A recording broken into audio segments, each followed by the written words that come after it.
સાયણની Kailash synthetic કંપનીમાં ભીષણ આગ.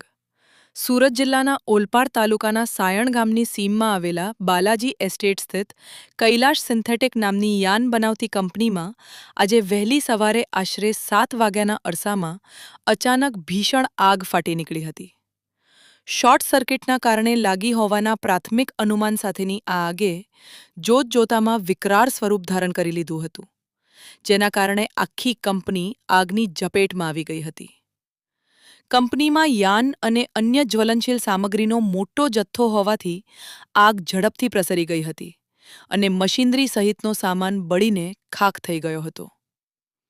ઘટનાની જાણ થતાં જ ફાયર વિભાગની 5થી વધુ ગાડીઓ તાત્કાલિક સ્થળ પર આવી હતી. ફાયર ફાઇટરોએ પાણી અને ફોર્મનો સતત મારો ચલાવી ભારે જહેમત બાદ અંદાજે 4 કલાકમાં આગ પર સંપૂર્ણ કાબૂ મેળવ્યો હતો.